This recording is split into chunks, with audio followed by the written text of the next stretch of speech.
अल्लाहु अकबर, अल्लाहु अकबर, असहदु अल्ला इलाहा इल्लल्लाह, असहदु अल्ला इलाहा इल्लल्लाह।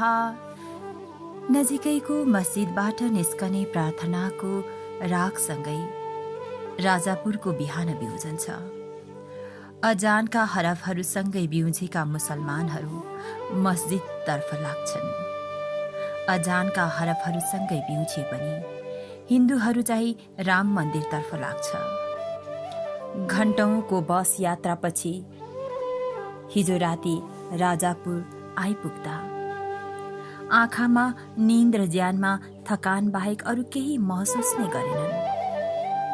सामली र उसका बाआमाले बिहान उठेर जे महसुस गर्दैथे पक्रैयाको हावापानीमा नभएको के महसुस गर्दैथे। दाइकी छोरी नयनतारालाई आफूहरू अचानक राजापुर आउनुको कारण खुलाए। नयनताराले पनि साना बा, सानी आमा र बहिनीको अप्रत्याशित आगमनलाई दिलैदेखि स्वागत गरे। पक्रैयामा रहेका बा आमादेखि आफ्ना साथीहरू सबैको खबर सोधी। हजुरहरू आइजानु भो, मेरो त दिल नै खुस भो। साला मेजर, त्यसलाई त कसैले राँगो काटे झैँ काट्नु पर्यान्या, काटके नदीमा फाल्नु पर्यान्या। उसले खुसी र रिस एकै साथ मिसाएर बोली, आधा हिन्दी आधा नेपालीमा। छक्क परेर उसका कुरा सुन्दै थिए सामली र उसका बाआमा। हाम्रो त उठ बस्ने मुसलमानहरूसँग धेरै भइएको छ। नेपालगञ्जपट्टि मधेसी साहुहरू पनि आउँदा छन्। इन्डियातिरबट्टि इन्डियन व्यापारीहरू आउँदा छन्। दिनदिनै उन लोगोसँग बातचित गर्दा गर्दै हिन्दी त बोल्न आइहाल्दो रहेछ, उसले थप स्पष्टीकरण दिँदै थिए। पक्रैयामा थुप्रेका निम्ति नयनतारा एउटा रहस्य र आकर्षणको नाम थिए। वर्षामा एकपटक दशैताका घर आइपुग्थे। नयनतारा घर आउँदा नयनतारा मात्रै आउँदिनथी, उसँगै उसको अदा पनि आउँथ्यो, उसँगै उसको नखरा पनि आउँथ्यो, उसैसँग उसको फेसन पनि आउँथ्यो, उसँगै उसको बोलीको अनौठो अन्दाज पनि आउँथ्यो। बस्तीका केटाकेटीहरूदेखि बुढापाकाहरू सबै झुमिन्थे उनलाई हेर्न भनेर। जसरी उमेर पुगेपछि छोराहरू लाहोर जान्थे, त्यसरी नै उमेर पुगेपछि र आँट भएका बादीका केही छोरीहरू धेरै कमाउनका लागि राजापुर जान्थे। राजापुरमा पुगेर सबैले कमाउँछन् नै भन्ने थिएन, तर जसले कमाएका थिए बादी बस्तीमा तिनको हैसियत मलैया वा हङकङको लाहुरेको भन्दा कम हुन्थेन। पक्रैयामा नयनताराको हैसियत एक लाहुरेको हैसियत बराबर थियो। फरक यति हो, लाहुरेहरू विदेशमा रगत र पसिना बगाएर कमाउँथे, नयनतारा र नयनताराहरू राजापुरमा रूप बगाएर कमाउँथे। 28-29 को हाराहारीमा हिँडिरहेकी नयनताराको चमक थमक राजापुरमा पनि हेर्न लायकै थियो। केही दिनसम्म त सामली र उसका बाआमालाई नयनताराको चढ्ती कला नै बडो रमाइलो लागिरह्यो। बिहान उठेर मुख धोइवरी पहिला सिँगार पटार गरेपछि मात्र चिया खान बस्ती। भन्थे, यो राजापुर हो राजापुर, यहाँ ग्राहक जुनसुकै बेला जहाँबाट पनि टुप्लुक्क आउन सक्दो छ, त्यसैले सधैँ तयार भइकिर बस्नु पर्दो छ। यहाँ कोही रात पर्यापछि आउँदछन् र बिहानतिर जाँदछन्, कोही बिहानलाई नै रात पार्न आउँदछन्। हाम्रो आफ्नो दिन वा रात भन्या केही हुँदैन। अरूले रात पर भन्यो भने रात पारिदिँदछौँ, अरूले दिन पार भन्यो भने दिन पारिदिँदछौँ। सब अरूकै इसारामा चल्नु पर्दछ। यसरी अरूकै इसारामा चल्यापछि पैसा चाहिँ हाम्रो इसारामा चल्दो छ। सबसे ठुलो कुरा पैसा नै त रहेछ। तमीलाई मालुम छ सामली, मैले यहाँ कमायाको पैसाले मेरा बाआमाले लमहीमा घर किनेका छन्। त्यसैको बहालले तिनकन जीवनभर खान पुग्दछ। यहाँ 18 वर्षको उमेरमा आइकी म अहिले 28 वर्ष पुगिसक्या, अझै 10 वर्ष कमाउन सक्दछु भन्ने लाग्दो छ। मुसँग आएका सबका सब साथीहरू बिहाको रन्कोमा लागिकन बिग्रिएका छन्। कसैको बच्चा भया, ज्यान बिग्रिया, कसैका लोग्नेले छोड्या, फेरि फुङ्ग उड्याएको अनुहार बोकिकन धन्दामा लागेका छन्। मुलाई त पैसा कमाउनु बाहेक अरू कुरा दिमागमा कहिले पनि आएन। एकजनाका लागि भुतुक्क हुन्या, उसैको लागि सब कुछ छोड्यान्या मेरो त बसको कुरा होइन। मस्त कमाओ, मस्त जियो, मलाई पता भएको बस यति हो। यसरी नयनतारा के घन्टौँ बोलिरहन्थे। क्या पैसा नै सब थोक हो र दिदी? नयनताराको कुराले साह्रै कोक्याएपछि सामलीले आफ्नो प्रश्न राखी। त अबुझ छै केटी र कोमल पनि छै, त्यसैले यस्तो प्रश्न गर्दी छै। मान्छ कोमल भइन्ज्याल उसलाई लाग्दछ पैसा त केही पनि होइन। माया प्रेम सम्बन्ध के न ठुलो जस्तो लाग्दछ। तर कोमलताले दुःख सिवाय केही पनि दिँदैन। मु पनि कुनै दिन तमी जस्तै कोमल थिएँ। समयले कठोर बन्न बाध्य पारेको हुँ, अनि मु यति कठोर भए कि आज मुलाई कुनै कुराले छुँदैन सिवाय पैसा। नयनताराले कठोर सत्यका केही पाप्राहरू उक्काए। त्यो कुन कथा वा घटना थियो होला जसले नयनतारालाई यति बिघ्न कठोर बनाइकन छोड्यो? सामलीको मनमा प्रश्न उब्जियो, तर यसपटक उसले कुनै प्रश्न सोधिन। नयनताराका आँखाहरू हेर्दैमा बडो कठोर लाग्थे। उसका ओठहरू चाहिँ बडो चञ्चल थिए। ती बोल्नबाट रोकिने नाम नै लिन्थेन। ऊ कठोरताको महात्मा गाउँदै थिए। कठोर हुनुका धेरै फाइदाहरू छन् सामली। सबैभन्दा ठुलो फाइदा यो हो कि तमीलाई कसैले पनि दुखाउन सक्दैन, रुवाउन सक्दैन, तमरो फाइदा उठाउन सक्दैन। कठोर हुनुको अर्को पनि फाइदा छ। त्यो क्या भन्या, तिमीलाई कसैले अचानो बनाउन सक्दैन। अचानो नै बनाएछ भन्या पनि छ्या बनाउन सक्दैन। न स्वीकृति न अस्वीकृतिको भावमा।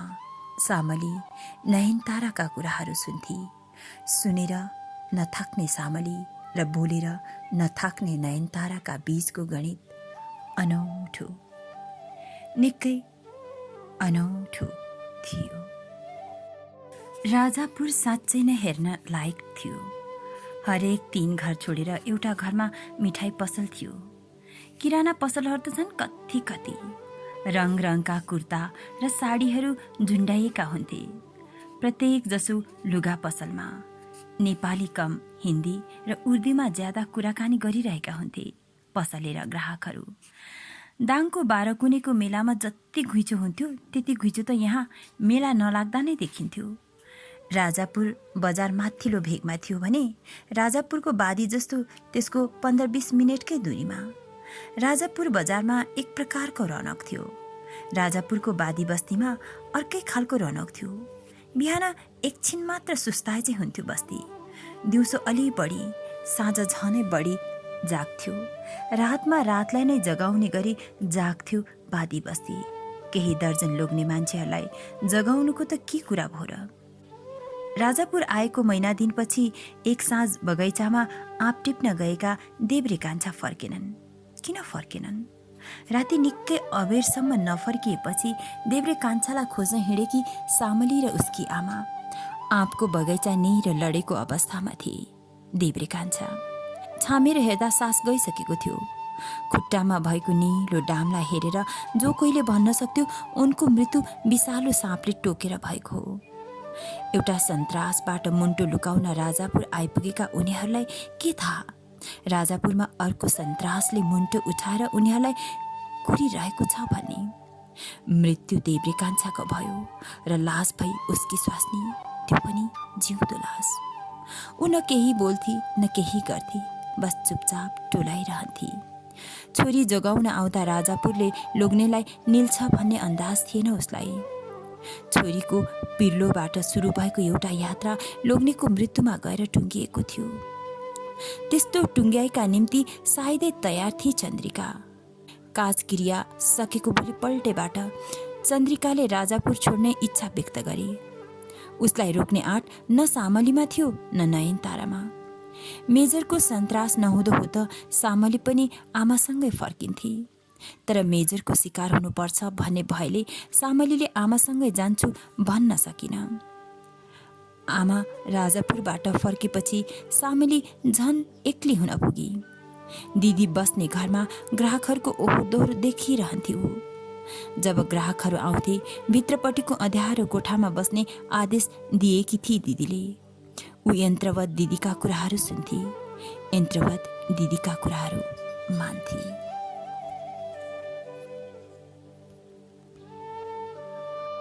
ग्राहक: पैसा तिरेपछि साग त ताजा किनेर खान पाइन्छ, पैसा तिरेपछि माल किन सधैँ पुरानै चलाउने हामीले? भने जति पैसा दिन्छौँ तर माल चाहिँ नयाँ चाहिन्छ। नयनतारा: मेरी बहिनी धन्दा गर्न आएकी होइन, यहाँ केही समय बस्न र घुम्न मात्र आएकी हो। ग्राहक: बदिनीको छोरी भएर धन्दा गर्दिन भनेर कसले पत्याउँछ? रन्डीका जातले रन्डीबाजी नगरे कसले गर्छ त? नयनतारा: तमहरी जस्ता आदमी रन्डा नभए हामी जस्ता औरत आफै कसरी रन्डी हुँदा छौँ? 10वटा रन्डीका मुतुना चाट्दै हिँड्या मान्छेले आफूले आफैलाई चाहिँ सज्जन हुँ भन्दो रहेछ। सामान्य कुराबाट सुरु भएको ग्राहक र नयनतारा बीचको भनाभनले असामान्य र मुख खोलाखोलको रूप लिइसकेको थियो। बल्ल पो सामलीले बुझी, माल भन्नु त अरू केही होइन रहेछ, ऊ आफै पो रहेछ। पसलमा राखेको चामल पनि माल, दाल पनि माल, चिनी र चियापत्ती पनि माल, चुरोट र सलाई पनि माल, रक्सी र रमका बोतल पनि माल। मालहरूको लहरमा बेच्न राखेका उसकी दिदीका साथीहरू पनि माल। बेचिन तयार छैन भन्दा भन्दै पनि बेचिनै पर्छ भन्ने ढिपीमा लादिएकी ऊ आफै पनि माल। दुनियाँको असुल उपरीको कायदा गजब। मासुले नबनेको मालभन्दा मासुले बनेको मालमा चासो सबैको। राजापुरमा रहँदा सुरुमा त रङ्गी बिरङ्गी रौनक मात्र देखेकी थिए सामलीले। पछि बिस्तारै मासु नै मासुको बजार मात्र देख्न थाले। मासु पनि धेरै होइन, मोटा मान्छेमा आधा किलो जति मात्र मासु देख्थे, अलि दुब्ला पातला मान्छेमा 1 पाउ वा आधा पाउ मासु देख्थे। मासु बजारमा हरदम मासुकै मात्र कुरा हुन्थ्यो। संसार हावापानी बिना रोकिन्छ भन्ने सुनेकी थिए उसले, तर संसार मासु बिना रोकिन्छ भनेर किन उसलाई कसैले भनेन आजसम्म? ऊ ताज्जुब थिए। सुरुमा ग्राहक आउँदा कोठाभित्र जा भन्ने दिदीले पछि ग्राहक आउँदा कोठा बाहिर आइज भन्न थाली। आफ्नै बहिनीको अगाडि छिल्लिएर बोल्थे, मात्तिन्थे, हात हाला गर्दै ग्राहकहरूसँग। कतिपटक ग्राहकले दिदीको छाती समाएको वा दिदीले ग्राहकको के अठ्याएको नदेखेकी होइन उसले, नदेखे चाहिँ गरेकी मात्र हो। कति कुरा नसुने चाहिँ गर्थे, तर सुनिरहेकी हुन्थे। जति जति ग्राहकसँग छिल्लिने कुराको मात्रा बढ्दै गयो उति सामलीमाथि गाली गलौजको मात्रा पनि बढ्दै जान थाल्यो। भन्थे, तेरा कारणले मेरा सबै ग्राहक भड्किएका छन्, अब ती भड्किएका ग्राहकलाई अन्त जान दिन हुँदैन तैँले। दिदी नयनतारा होस् वा उसका साथीहरू सबैजना चिटिक्क परि सजिएर बस्थे। भर्खरै आकाशमा उडिहाल्ने रङ्गीन पुतली जस्ता बनेर बस्थे। सामली भने सबैभन्दा पुरानो र मैलो लुगा लगाएर बस्थे दिनभर। ग्राहकहरू के देख्थे कुन्नी सामलीमा? त्यही पुरानो र मैलो लुगामा उभिने सामली उनीहरूको पहिलो रोजाइ हुने गर्थ्यो। पहिले सामलीसँग कुरा गरेर कहिल्यै नथाक्ने नयनतारा अहिले पनि थाक्दिनथी। फरक बस यति थियो कि पहिले कुरा गरेर थाक्दिनथी, अहिले गाली गरेर थाक्दिन।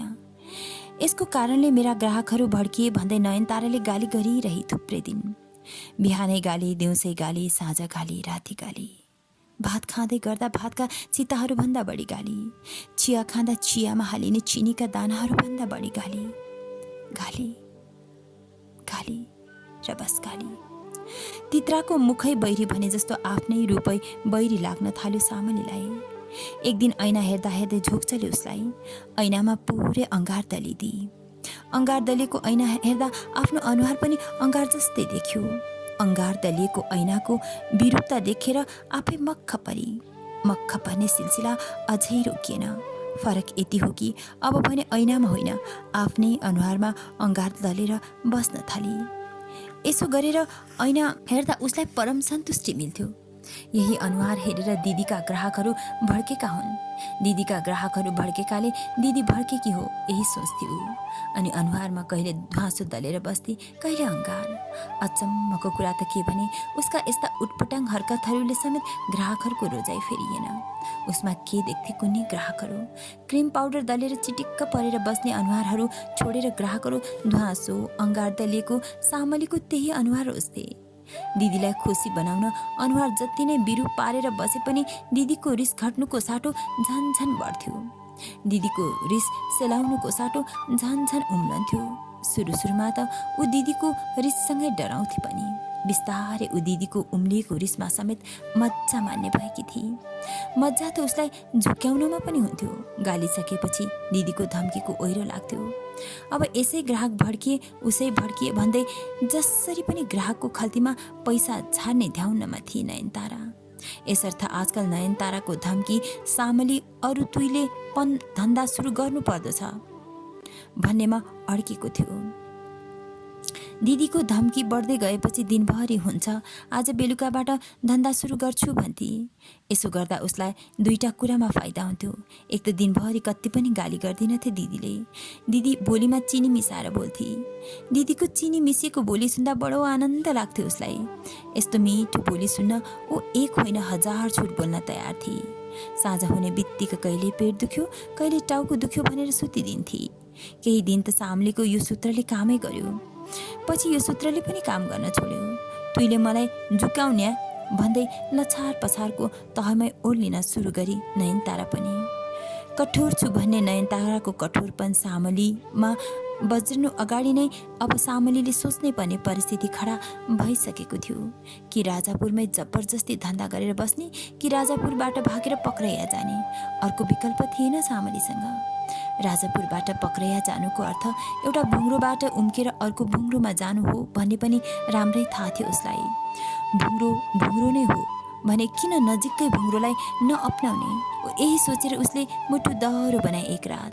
त्यसै साँझ दिदीको सन्दुकबाट कसैले थाहा नपाउने गरी एक मुठो पैसा झिकी। मध्यरात कसैलाई थाहा नदिकन एक्लै पक्रैया जान तमतयार भई। जसरी रातारात भागेर पक्रैयाबाट राजापुर आइपुगेकी थिए, त्यसरी नै राजापुरबाट रातारात भागेर पक्रैया जाने तयारीमा थिए। अरू बेलामा कमजोर मान्छे पनि अप्ठ्यारो परिस्थितिमा एकाएक आफै साहसी बन्दो रहेछ। बर्खामा खहरे उर्लेर आए जस्तै साहस त कहाँबाट आफै उर्लेर आउँदो रहेछ। हो, आफै उर्लेर आउँदो रहेछ। त्यस्तै साहस उर्लेर आयो सामलीमा पनि। मध्यरातमा उसले राजापुर छोड्दै गर्दा उसमा रत्तिभर डर थिएन। डर त परको कुरा, डरको पातलो लेससम्म थिएन। अब के हुन्छ? बाँकी अंश सुन्न चाहनुहुन्छ भने कृपया हामीलाई कमेन्ट गर्नुहोला। मन परेमा लाइक सब्सक्राइब पनि गरिदिनु होला कृपया। यस्तै बाँकी कथाका अंशहरू यदि यहाँले रुचाउनु भयो भने लिएर आइपुग्नु